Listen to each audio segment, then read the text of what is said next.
الرحمن الرحيم. الحمد لله الذي هدانا لهذا وما كنا لنهتدي لولا أن هدانا الله، والصلاة والسلام على نور الهداية وعلى آله وأصحابه نجوم الرشاد. أما بعد، السلام عليكم ورحمة الله وبركاته. Karibuni tena watazamaji wetu katika kipindi chenu bora cha darasani, na huu ni mtiririko wa vipindi bora kabisa katika channel hii ya Rabta TV. Usiache kutufuatilia ili kunufaika na kile tutakachokifikisha kutoka kwenu.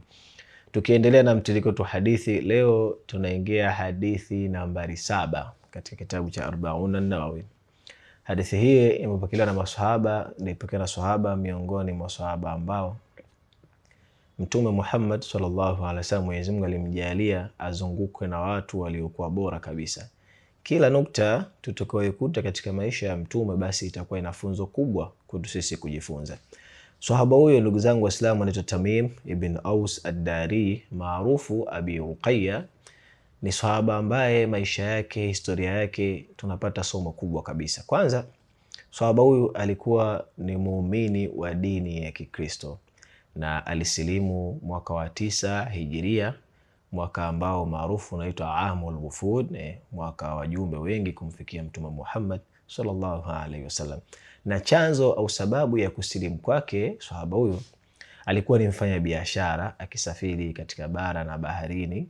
Lakini inasimuliwa siku moja, na hadithi utaikuta katika Sahihul Muslim, akiwa na watu wasiopungua 30 katika safari, walipatwa na dhoruba njiani katika bahari, dhoruba ambayo iliwafanya wao wapotee katika bahari kwa muda usiopungua siku 30.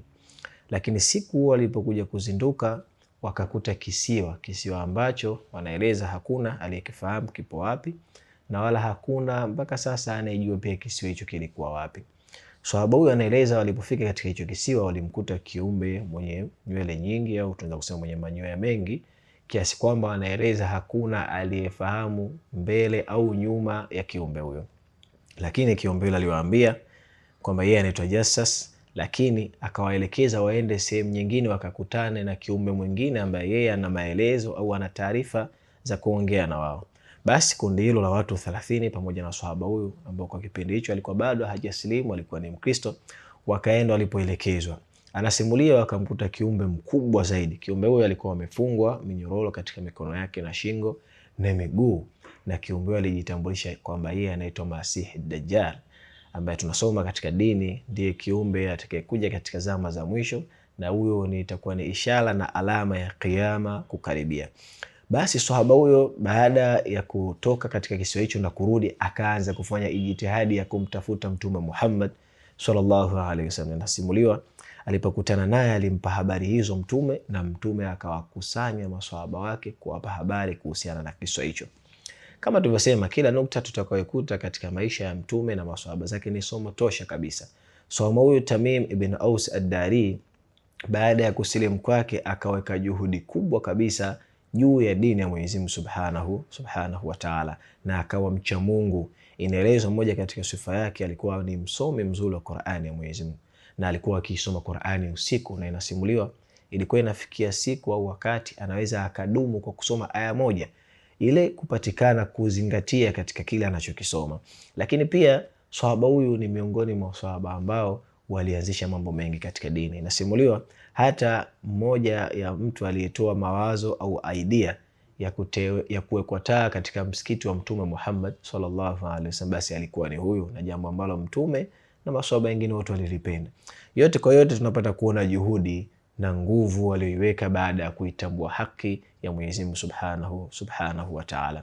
Lakini pia sahaba huyu tunaelezwa ya kwamba siku aliyosilimu alikuwa na ndugu yake anaitwa Nuaim ibn Aus ad-Dari. Hawa walikuwa ni ndugu na waliutafuta ukweli baada ya kudhihirika kwa wao. Lakini pia tunapata kuona sahaba huyu alijikita katika kuifikisha dini ya Mwenyezi Mungu subhanahu wa Ta'ala baadhi ya sehemu na baadhi ya nyakati. Na inaelezwa katika historia alikufa mwaka wa 40 Hijiria. Alikuwa akitokea Sham, yani Palestina ya sasa, lakini pia katika kipindi chake cha umauti alirejea kule, na zama zake au wakati wake katika maisha haya ya dunia aliishia katika ardhi hii. Huu ni wasifu wake mdogo kabisa kuhusiana na sahaba huyu. Tukiingia moja kwa moja katika matini au katika hadithi yetu hii ambayo ameipokea yeye kwa kunukuu maneno ya Mtume Muhammad sallallahu alaihi wasallam, anasema anna an-nabiyya sallallahu alaihi wa alihi wa sahbihi wasallam, kwamba hakika ya Mtume, Mwenyezi Mungu rehma na amani zimshikie juu yake, qala, alisema ad-dinu, dini, an-nasihatu, dini ni nasaha. Hapa Mtume anatuonyesha nguzo miongoni mwa nguzo kubwa katika dini ya Mwenyezi Mungu Subhanahu wa Ta'ala, kwa kule kusema kwake dini ni nasaha. Hakusema nasaha ni sehemu ya dini, la, alionyesha bali nasaha ni nguzo katika dini, kama ilivyokuja katika hadithi nyingine pale aliposema Mtume Muhammad sallallahu alaihi wasallam, alhajju arafa, kwamba hija ni Arafa. Hakukusudia au hakumaanisha kwamba ibada yote watu wasimame Arafa tu peke yake, hapana, bali alimaanisha Arafa ndio nguzo muhimu katika ibada ya hija.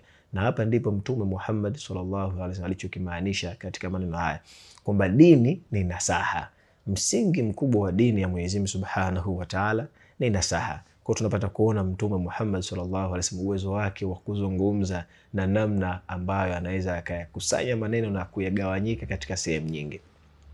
Lakini tunaendelea na hadithi yetu. Anasimulia Tamim ibn Aus ad-Dari radhiyallahu anhu, maswahaba wakauliza qulna, wakauliza maswahaba, wakasema maswahaba, liman ya Rasulullah, nasaha hiyo ni kwa ajili ya nani ewe Mtume, Mwenyezi Mungu rehma na amani zimshukie juu yake? Na hapa pia tunapata kuona hatua ya kwanza ya mtu kutaka kujua ni kuuliza. Maswahaba walitaka kujua kile alichokikusudia Mtume wa Mwenyezi Mungu rehma na amani zimshukie juu yake. Mtume akaendelea akasema, lillahi, nasaha kwa ajili ya Mwenyezi Mungu subhanahu wa Ta'ala, kwamba lazima awepo mtu katika watu au kundi katika makundi ya watu watakao nasihi watu kuhusiana na Mwenyezi Mungu Subhanahu wa Ta'ala, wamjue Mola wao, wajue sifa na tabia ya Mwenyezi Mungu Subhanahu wa Ta'ala, wajue uwezo wake, lakini pia wajue na sifa ambazo sio sawa Mwenyezi Mungu Subhanahu wa Ta'ala kusifiwa. Ndicho alichokikusudia Mtume Muhammad. Kisha akaendelea akasema, walikitabihi, na nasaha ziwepo katika dini kwa ajili ya kitabu chake Mwenyezi Mungu Subhanahu wa Ta'ala. Na hapa tukisema kitabu chake, moja kwa moja tutafahamu ni Qur'ani tukufu, lakini pia hata vitabu vilivyotangulia ambavyo tumetajwa katika Qur'ani, Zabur, Taurat na Injili, hivi vyote ni vitabu vyake Mwenyezi Mungu Subhanahu wa Ta'ala. Na pia inakuwa ni wajibu na lazima kwa kila Muislamu kuviamini vitabu hivi. Lakini pia tukapewa sharti ya kwamba yale yatakayopatikana katika hivi vitabu vilivyotangulia yakiafikiana na Qur'ani yetu hii ya sasa, basi hayo maneno ni sawa, lakini yakipishana tuyaache, kwa sababu Mtume Muhammad sallallahu alaihi wasallam anatueleza ya kwamba vitabu vilivyotangulia, na Mwenyezi Mungu amesema pia maneno haya katika Qur'ani, mikono ya watu, kalamu za watu yamebadilisha hukumu ya Mwenyezi Mungu subhanahu wa Ta'ala. Kwa Mtume akasema pia nasaha ni kwa ajili ya kitabu chake. Qur'ani, ndugu zangu Waislamu, ni hoja kwetu sisi, kama ilivyokuja katika hadithi ya Mtume Muhammad sallallahu alaihi wasallam, siku ya Kiyama kuna watu wataombewa ombezi, wataombewa msamaha na Qur'ani ya Mwenyezi Mungu, kwamba Qur'ani itamshtakia na itamwambia Mwenyezi Mungu, ya Rabbi, kwamba kuna fulani alikuwa akinisoma na alikuwa akizingatia kile anachonisoma. Lakini pia Qur'ani hiyo itakuja kuwa ni hoja juu yetu ya kwamba itamshtakia Mwenyezi Mungu, ya Rabbi, fulani kina fulani hawakufanya juhudi wala hawakujihimiza juu ya Qur'ani hii, juu ya kunisogeza, juu ya kufundisha watu. Kwa pia nasaha hapa ni kwa ajili ya Qur'ani ya Mwenyezi Mungu Subhanahu wa Ta'ala, tuisome, tuielewe na tuifundishe kwa watu, kama Mtume alivyosema, mbora wenu ni yule mwenye kujifundisha Qur'ani kisha akaifundisha.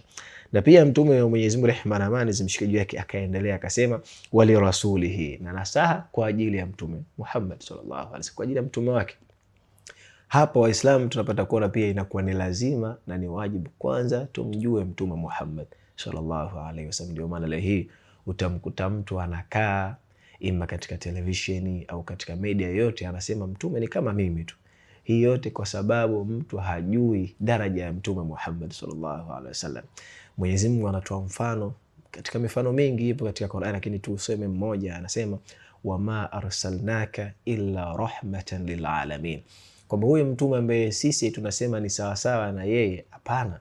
Mwenyezi Mungu anasema Mtume Muhammad hakutumwa au hakutimilizwa kwetu sisi isipokuwa ni rehema kwa ulimwengu wote.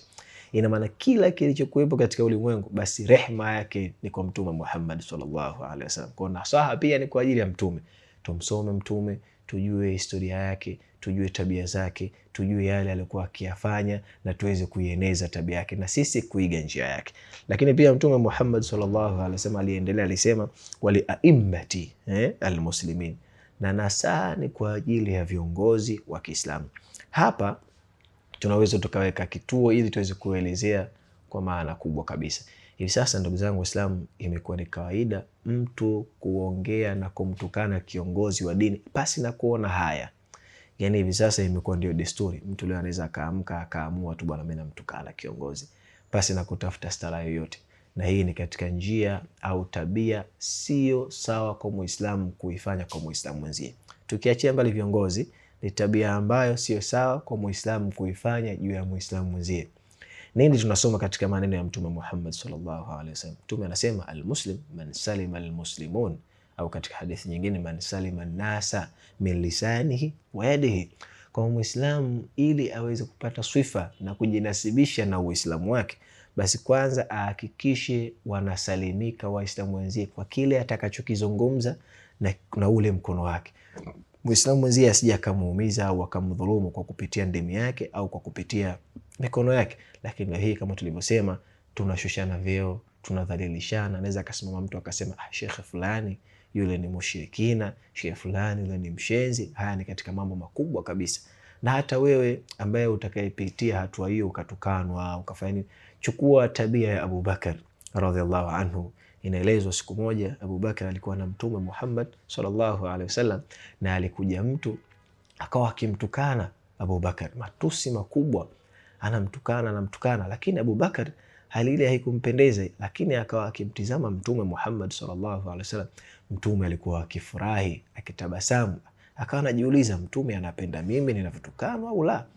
Na muda wa kuwa matusi yale yanaendelea kutokana na Abu Bakar, akashindwa kuvumilia, na akahamaki akamjibu yule anayemtukana matusi, na yeye akamjibu.